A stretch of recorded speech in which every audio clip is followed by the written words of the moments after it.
Bom dia, boa tarde e boa noite. Tudo bem, doutora? Tudo bom, pessoal? Vai hoje, viu, doutora? Como sempre, muito obrigada. Hoje estamos aqui para mais uma gravação do nosso querido podcast. E nada mais nada menos que Sergiane Sobral, É ninguém, né? advogada, secretária da OAB em Palmares e pós-graduação em Direito Penal e Civil. Pouca coisa. Tem que respeitar. E tu é mãe de quem? Desse aqui que vos fala, Murilo. Ninguém não. É só eu. Ninguém não. Então, para darmos início ao nosso papo, a senhora poderia, por obséquio, falar mais um pouco sobre o que a senhora faz especificamente nessa área de Direito Penal e Civil. Com certeza, Mailton. Bom, pessoal, antes de mais nada, é um prazer estar aqui com vocês. É uma honra, porque, diante do meu filho e diante de um amigo tão querido como é Mailton. Sobre essa questão, Mailton, do direito penal, existe ainda culturalmente, como é que eu posso dizer, um preconceito muito grande. Porque a advogada criminalista, ela não defende bandido. A gente defende direitos. Direitos que são constituídos, não por mim, advogada, constituídos pelos legisladores, constituídos por juízes, desembargadores. São esses direitos que promove a Constituição, os códigos. São esses direitos que a gente defende. A gente não defende o bandido em si, apenas o direito deles. Ou seja, de responder em liberdade um processo, seja de qualquer tipo de diminuição de pena? Coisa, pode, com certeza. Existe apelação. A gente pode. Existe todo um procedimento, nesse caminho processual. Se com a sentença do juiz ele não ficou satisfeito, deu uma pena de 7, 8 anos, o advogado está lá para apelar, logo após a sentença, para solicitar ao Tribunal de Justiça, que é a instância superior, que reveja a sentença do juiz e que diminua, se for o caso, para isso. Bem, eu ia fazer essa pergunta, que eu tenho muita curiosidade, eu acho que muito pessoal que está em casa também tem a curiosidade de se tu já escutou muitas pessoas falando disso, de que estava defendendo um suposto criminoso já, e o que tu pensou na hora, ou se alguém já usou palavras que deixou claro isso, mas não diretamente, a respeito desse preconceito que existe sobre tu estar defendendo um posto criminoso. É porque é um liame muito, como é que eu posso te dizer? É um liame delicado. Porque existem, do jeito que eu tenho meu pensamento, outras pessoas, cada um tem seu pensamento, cada cabeça é um mundo. Mas não é qualquer tipo de... Eu não vou pegar qualquer tipo de pessoa que eu vejo que, poxa, eu acho que não vai valer a pena eu defender essa pessoa. Eu, como ser humano, eu não coloco minha profissão acima do meu ser humano de jeito nenhum. Existem crimes e crimes, a gente sabe, né? Então, eu não vou colocar a minha ética pessoal, o meu entendimento, acima do... Não coloco, não. Se valer a pena eu defender aquele indivíduo, eu vou defender. E eu nunca escutei, não. Pelo menos objetivamente. Só na gracinha. Eita, defende bandido, né? Não defendo bandido, não. Defendo os direitos do bandido. Não defendo bandido, não. Trabalho para aprender essas coisas que tu me escuta mais ou menos. Mas assim... Na brincadeira, mas a gente escuta. Assim, antes disso tudo, antes da senhora ter toda essa consciência, dessa bagagem, né? Que a senhora é realmente uma pessoa muito estudada. A senhora é uma doutora, né? De onde veio, onde começou, onde acendeu essa, digamos assim, essa paixão pela advocacia? Quando foi que a senhora deu um estralo assim na senhora e percebeu, eu quero ser isso? Assim, desde criança eu sempre brinquei para ser alguma coisa na minha vida. Sempre nas minhas brincadeiras eu brincava de boneca, mas brincava de escritório, eu brincava de professora, eu sempre quis ser alguma coisa na minha vida. Mesmo criança, eu sempre gostei de estudar, sempre gostei de português, inclusive. Comecei fazendo magistério, mas não terminei, porque eu engravidei de Murilo. Atrapalha essa vida dela, bicho. Mas mesmo assim, eu não desisti. Desde criança, desde pequena, e quando a gente vai crescendo, a gente tem que colocar na cabeça da gente que o estudo é a única coisa que te faz tirar do meio onde você está. Não existe nada, não. Se você não estudar... Você não sai do lugar, não. O conhecimento, ele liberta. O conhecimento, ele transforma de verdade. Isso não é balela, minha gente. Então, eu olhava para um lado, olhava para o outro, não via muita perspectiva. Mas assim, eu nunca desisti, não. Foi difícil, foi duro, foi complicado. Já pensei várias vezes em desistir, parar minha faculdade. Meus pais me ajudaram muito na caminhada. Eu sofri bastante para pagar a minha faculdade sem ajuda de ninguém. Se não fosse meus pais, meu Deus do céu. E assim, peço desculpa, né? Mas assim, eu gosto do que eu faço porque não tem dinheiro que pague. Você vê uma família desesperada porque o indivíduo foi preso, às vezes injustamente, às vezes injusto, mas às vezes até injustamente. E escutar um elogio como muito obrigado, doutora, eu já ouvi. A senhora é um excelente profissional. Isso para mim não tem preço nenhum, sabe? Então, eu podendo ajudar. Eu sou um ser humano, não que eu queira me elevar, mas eu sou um ser humano que o que eu puder fazer por você, eu vou fazer, Mailton, Murilo. O que eu puder fazer, eu vou fazer. Eu estou precisando da senhora para isso. Oxe, na hora, bora embora, é o que está precisando. E é sobre isso, a vida é isso. A vida já é tão concorrida, tão disputada, as pessoas são... É tão difícil. Então, custa ser um pouco melhor. Vamos ser melhores a cada dia. Então, o que você puder fazer, dentro das suas possibilidades, faça. Sabe? Se você conseguir mudar a vida de uma pessoa, isso já é o suficiente. Então, faça. A gente veio nesse mundo para isso, para ajudar um ao outro. Então, eu escolhi o direito porque é isso. Ele me escolheu. Eu acredito que ele me escolheu. Porque eu não saberia fazer outra coisa senão o que eu faço hoje. Fiquei até sem palavras agora, depois desse depoimento, né? Mas, já retratando do teu começo, como foi que tu teve a paixão da advocacia, eu queria saber também como foi tua cabeça, assim que tu começou, o que tu escutava, como, por exemplo, como o exemplo que tu deu de, defende criminoso, não sei o quê. Como foi tua cabeça no teu começo? Será que eu tô fazendo a coisa certa? Será que eu tô na errada? Será que eu devo ir para outro caminho? Uma dúvida, né? Aquela famosa dúvida. Todo mundo tem essa dúvida. Tu já pensou também em sair dessa área da advocacia e para outra? Não, nunca pensei em sair deixar de ser advogada, não, de jeito nenhum. Eu nunca tive contato com fórum, com juiz, com promotor. Eu nunca tive esse contato que as outras pessoas com quais eu estudei tinha. Um era estagiário, um era não sei o quê, outro era... meu Deus, o que é que eu estou fazendo aqui? Então, assim, a faculdade me transformou muito, pessoalmente, profissionalmente. O contato que você tem com muitas pessoas de muitas cidades é muito proveitoso. Você sai transformado, sua cabeça sai outra. E, à medida que ia passando, eu tinha mais certeza ainda do que eu queria fazer. E nada... Eu sempre fui uma pessoa muito... E eu quero lá saber o que as pessoas estão falando de mim, o que vão pensar. Eu tenho que fazer o meu. É isso. Eu não me importo com o que as pessoas pensam ou falem. Eu sabendo que quando eu dormir, minha cabeça, o travesseiro vai estar leve, é o que me importa. Não me interessa o que os outros pensam. Muito bem. Então, eu vi também que a senhora é secretária... A senhora pode chamar a senhora? Com certeza. A senhora é secretária da OAB de Palmares também, né? A senhora poderia explicar mais um pouquinho qual é a sua função lá? O objetivo desse... É o quê? Um projeto? Não. É uma assistência? Não. A OAB, posso dar continuidade? A OAB é uma instituição a nível federal. Existe a OAB federal, a OAB estadual e a OAB subseccional, que é a que eu faço parte. A OAB é a instituição. Ela defende as prerrogativas dos advogados, ela defende tudo que é relativo à profissão, entendeu? Ela não deixa... A profissão, só advocacia? Só advogados. Só advogados, não, tipo assim... Não, os juízes têm a associação dos juízes, o Ministério Público, o promotor, tem a associação deles e a OAB tem a OAB.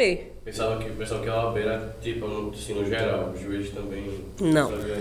Cada colega de profissão tem a sua associação, é tudo separado. Os advogados estão ali para se ajudarem e para não deixarem que, inclusive, juiz e promotor e outras autoridades queiram se submeter a mais que um advogado. Porque perante a Constituição, perante o Código do Advogado, todos são iguais perante a lei. Então, e numa sala de audiência, o juiz não é mais que um promotor, nem mais maior que um advogado. São todos iguais. Apenas cada um está defendendo ali o seu liame diferente. Né? O Ministério Público está ali, por vezes, para... A gente defende, o Ministério Público está ali para... Qual a palavra, minha gente? Fugiu. Não, acusar. Muitas vezes, ele age como um legislador da lei. Se tiver que defender, ele vai defender. Não, eu acho que esse cara está certo mesmo. Mas se tiver que acusar, que na grande maioria das vezes, o que ele faz é acusar. Ele está para legislar. E o juiz para julgar. Então, todos ali têm o mesmo nível.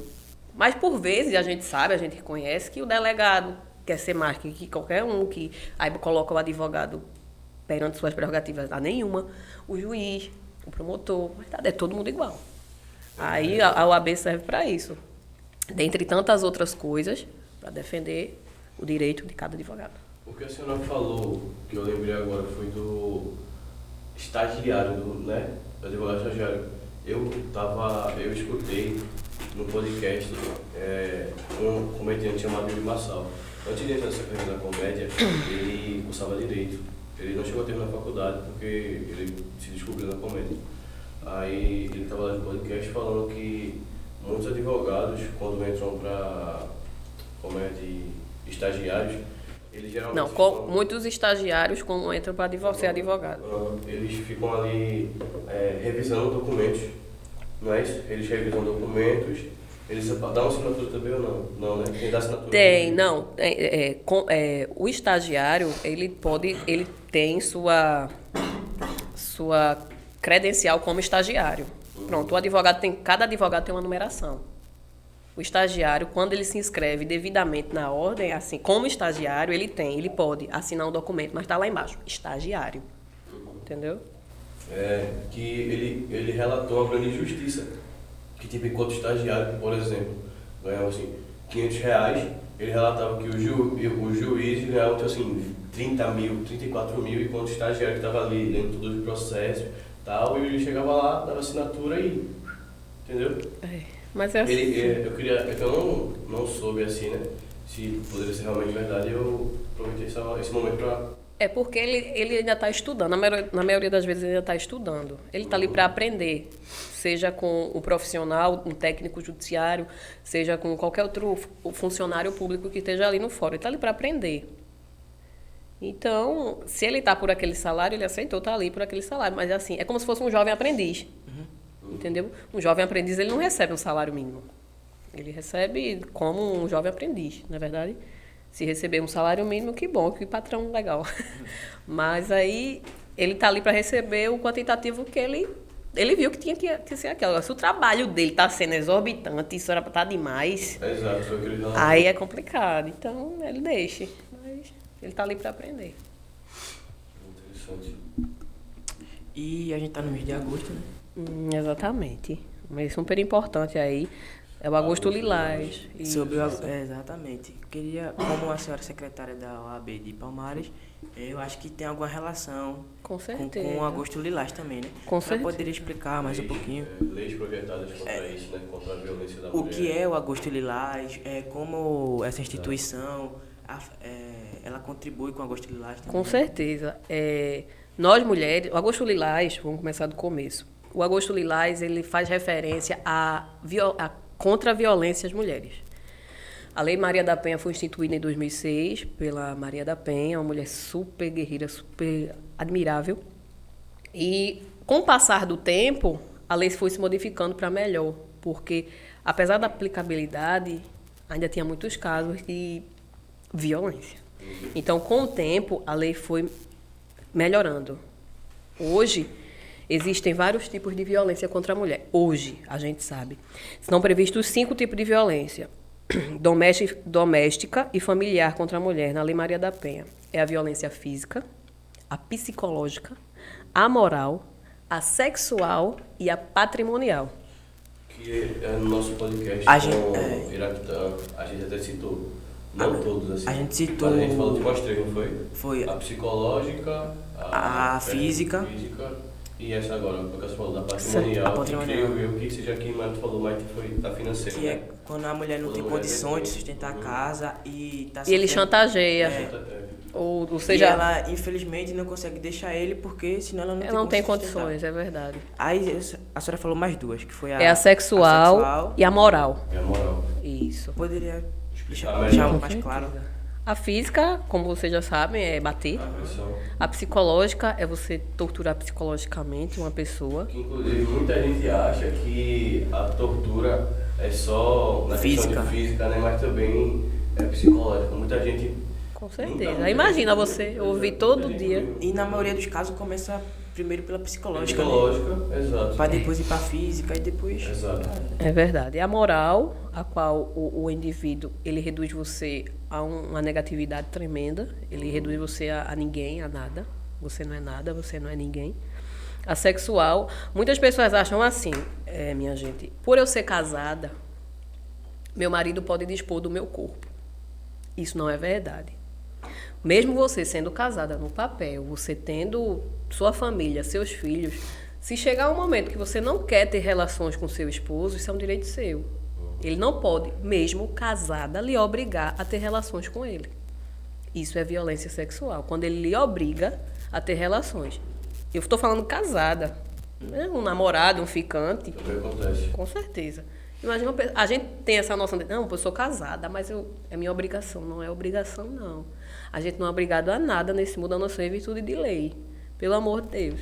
Aí são esses tipos de violência sexual, a física, a psicológica, a moral e a patrimonial. Perfeito, doutor. Pronto. Sobre a questão do agressor, minha gente. A gente focou muito nessa questão da violência contra a mulher. Mas a gente tem que abrir uma margem também em relação ao agressor. Porque existe um ciclo de agressividade. Esse homem, ele não nasce agressor, ele se torna agressor. Existe um ciclo, a fase 1 é o aumento da tensão.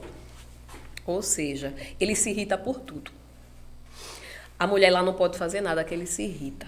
Ele joga coisa para longe, ele se estressa por tudo, a comida não tá boa. É o começo da tensão, ele começa a ficar nervoso. E a mulher já começa a ficar com medo. Por que ele está nervoso? Eu não estou fazendo nada. Chega a dar raiva para escutar. A segunda fase é o ato da violência. Quando ele explode e bate. E bate na mulher. E a terceira fase é o arrependimento. Ai, meu Deus. Ele bateu, vamos supor, ela saiu de casa, ela foi numa delegacia, mas ele se arrependeu. Entendeu? Mas só que o agressor, ele se arrepende ali, depois ele começa... Ele volta para a fase 1. Aí começa tudo de novo. Começa tudo de novo. Antigamente, a Lei Maria da Penha ela evoluiu, graças a Deus, a isso. A mulher podia ir lá na delegacia e retirar a queixa. Hoje ela não pode mais fazer isso. Hoje, o Ministério, ela pode pedir uma audiência, que é muito mais complicado, ela tem que pedir uma audiência só quando o processo já está andando lá na frente para pedir a retratação. Não, eu não quero prosseguir, mas aí já é muito tarde. Porque antigamente acontecia muito isso. Ele se arrependia, ela ia lá... Que também isso se embola na questão da dependência social que a mulher pode criar pelo agressor também, né? Com certeza, com certeza. Então, graças a Deus, a lei veio modificando para melhor em benefício das mulheres. Uma curiosidade assim, tu já pegou algum caso assim de agressão contra a mulher? Senhora, rapaz, doutora. Tanto faz, minha gente, não. Ela vira lutar por você. Sim, mas continuando aqui, a senhora já pegou algum caso relacionado a isso, agressão contra a mulher? Que eu lembre, não. As pessoas me ligam muito. Eu recebi uma ligação sábado. Ela estava na delegacia e me pediu um suporte de como proceder. Era 5 horas da manhã. Aconteceu um fato. Aí ela me ligou. Aí eu informei, você tem que dar seu depoimento e a ação vai prosseguir. O delegado, por muitas vezes, ele coloca as medidas protetivas, quais sejam o agressor não se aproximar dela, ele sai de casa, ele sai colocando as medidas, sabe? E o processo vai seguindo, até chegar no fórum, até ter uma audiência, até o juiz ver o que ele vai fazer lá na frente. Entendi. E a tua função como secretária da OAB, ela é o quê? Caso tenha alguma ocorrência e seja acionada a OAB, aí tu... Tem uma comissão. Nós somos subdivididos por Nós Não, somos, é a função dela agora. nós somos subdivididos por comissões. Existe a diretoria, eu faço parte da diretoria. E existem as comissões. Existe a comissão de violência contra a mulher, existe a comissão da família. Eu também faço parte da comissão de direito médico, entendeu? Então, eu como diretoria estou ali para ajudar o advogado que chega até mim, a repassar as informações que chegam de violação, porque eu já recebi 2 denúncias de que advogados não estavam cumprindo com o seu papel de advogado. Aí eu tenho que chegar e informar, olha, você precisa formalizar por meio de e-mail, a gente vai chegar para esse advogado e vai entrar em contato com ele para perguntar o que está acontecendo, porque você não está dando suporte ao seu cliente. A senhora está ali para ajudar. Ajudar o presidente. Entendi. Isso, eu estou ali para ajudar no trabalho do presidente. Nós, como diretoria, Que moral, hein? estamos ali para isso. Ah. E bom, a senhora pensa em continuar como advogado ou pensa também em subir como para juiz, por exemplo? Se formar em juíza? É o quê? Magistrada, juíza. Pronto. Não, eu acho que eu encerro, eu paro por aqui mesmo. Advocacia Minha mesmo. paixão é defender quem precisa. E eu acho que não. Não tenho esse dom, não. Há quem tenha. Eu não tenho, não. Então, infelizmente, não teremos Nossa, daí, da metade da população brasileira. não teremos uma juíza chamada Sejane Sobral, Não. mas Terá uma advogada, terá uma advogada competentíssima. excepcional. Que se quiser deixar seu contato aí para alguém entrar com contato. É isso. Meu Instagram é Serjane Sobral. Quem precisar de mim, é só me seguir na rede social. Lá eu ofereço meu WhatsApp, meu WhatsApp pessoal, e a gente conversa e tira suas dúvidas. Eu até me habilitar aí nos autos do seu processo, caso você precise. Tem mais pergunta? Outra pergunta que eu queria interrogar. A senhora, assim, já pegou, a senhora falando desses casos de violência, mas eu queria perguntar que muita gente pensa que as séries americanas são, tipo, séries de advogados americanas são igual na vida real, só que na verdade não são, né? O advogado ainda tem muito dessa questão da desvalorização, se posso assim dizer, né? É verdade. O Brasil, ele tem uma lei. A Constituição é a Carta Magna. Ele vale para todo o território nacional. Nos Estados Unidos é diferente. Vocês prestarem atenção, cada estado tem suas leis. Exato. Tem até estado que tem pena de morte e outro estado que não tem. Exato. Cada estado tem suas leis, tem suas funções. No Brasil não é assim. É uma lei, é um código para todo o Brasil. Para todo o país. Entendeu? Lá, uma audiência é diferente. Um júri é diferente. Lá tudo é muito diferente. Aqui não. A gente tem júri nos casos dos crimes dolosos. O que é um crime doloso? É um crime que eu quis cometer. É um crime contra a vida. A gente só tem júri no Brasil a partir desses casos. Então, o latrocínio, por exemplo. A gente não tem júri no latrocínio. Por quê? O que é latrocínio? Latrocínio é um roubo que teve como resultado uma morte. Não é um roubo seguido de uma morte. Ele foi roubar, acabou matando. Entendeu? Ele não matou para roubar. Se ele tiver matado para roubar, isso é um homicídio. Ele vai para um júri. Se ele foi só pegar o seu celular e acabou no momento fazendo alguma coisa, você morreu, ele foi atrás do objeto. Ele não foi atrás da sua vida. Ele não foi atrás da sua vida, ele foi atrás do objeto. Pode puxar, pode mexer. Se tiver mais confortável, a senhora deixa. Então há essa diferenciação entre o latrocínio, que muita gente acha, por que não é um crime do júri? Porque é um crime contra o patrimônio, não contra a vida. Crime do júri é somente crimes contra a vida. E é totalmente diferente. Série americana talvez siga até como seja lá. Mas aqui a gente tem que se atentar com como é aqui. Comparar alguns lá de fora com aqui. E essa questão que a senhora falou agora, latrocínio, né? A senhora já pegou algum caso que envolvia, não sei se a senhora poder falar, algum caso que envolveu algum homicídio, alguma coisa assim? A maioria dos casos que eu tenho hoje é homicídio. Seja no trânsito, seja por uma briga, seja por, enfim. A maioria dos casos são homicídios. E como é resolver um desses casos assim, a sensação, a adrenalina que tem depois assim, tipo, caso encerrado. Aquele suspiro final. Liberdade cantou. Passou, Não, minha gente, o processo penal, ele é demorado, ele é longo, ele é complexo. Já ouvi falar, mas nunca soube como é assim, que muitos muito falam que tipo, a legislação no Brasil é muito demorada, é algo muito... Porque existe, é muita gente, são muitos casos, entendeu? Então, o aparelhamento do Estado em relação a fornecer juízes também é um pouco escasso. Tanto que está para abrir agora concurso para juiz, acho que ainda esse ano, não sei. Porque falta também muitos funcionários para dar celeridade. Mas é um procedimento complexo, delicado. Eu me esqueci, assim, a metade da pergunta. Tu falou sobre... Que eu comentei agora. Falei sobre o negócio do latrocínio, né? Sim. Que é sobre homicídio, e perguntei também se a senhora trabalhou em algum caso de homicídio. Não, foi só já respondi. Que poderia ter relatado. Exato. Teve algum caso de homicídio que a senhora, assim, não conseguiu trabalhar, mas tipo assim, algum... Olhou assim e falou, meu Deus, como é que foi um homicídio no volante. O rapaz, ele estava embriagado e acabou matando uma pessoa. No dia seguinte, houve a audiência de custódia. A audiência de custódia é para saber se ele vai responder o processo em liberdade ou se vai responder o processo preso. Deixa eu abrir um parêntese aqui, porque a maioria das pessoas pensam que, pronto, cometeu um fato, vai preso na hora. Existem situações que a pessoa não precisa estar preso para responder o processo, porque a gente sabe que o processo demora. Ele pode responder em liberdade. Se ele não causar nenhum dano à sociedade, ele pode responder em liberdade, se não for um marginal, uma pessoa muito perigosa.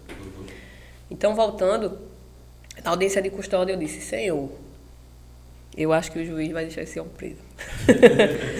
Porque a pena ela já começa com 8 anos. Então, se for para sentenciar, ele já vai para um regime fechado.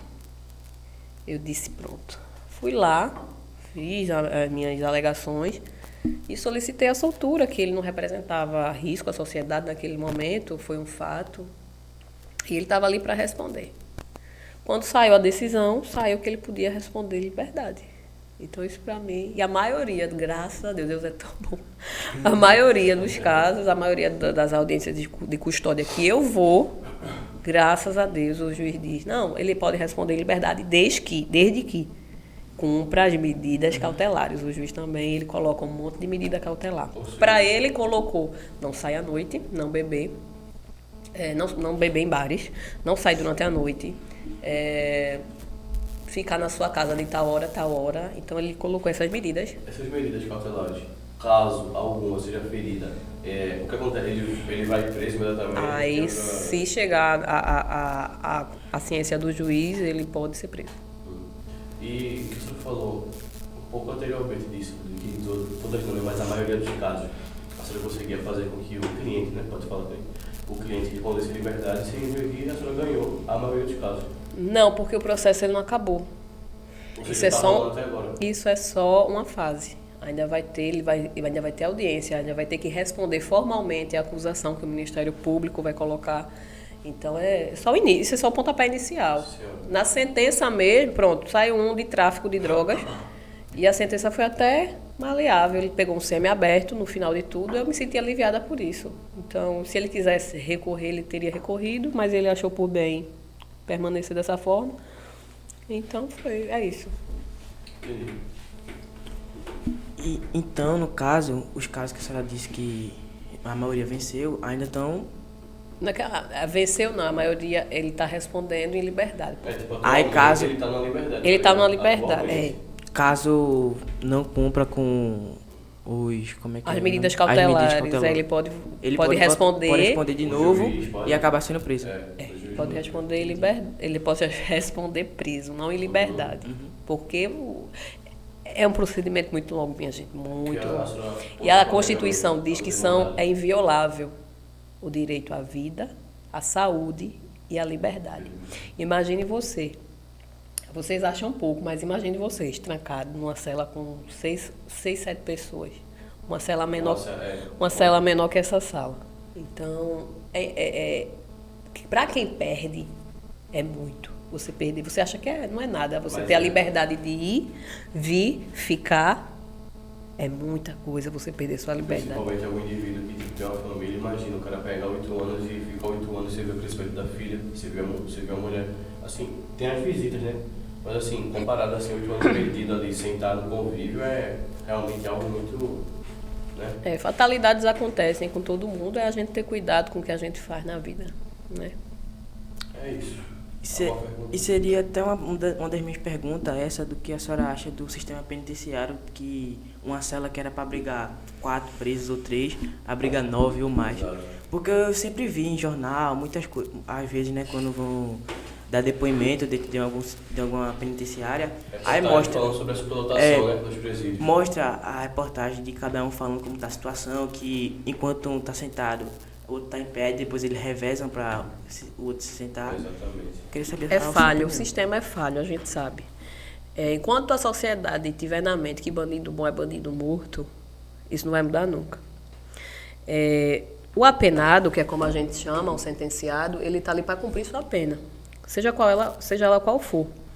E não é porque ele está num presídio que ele tem que perder sua dignidade. Ele é um ser humano. Infelizmente, há seres humanos bons e há seres humanos ruins. Mas ele está ali porque ele procurou por isso.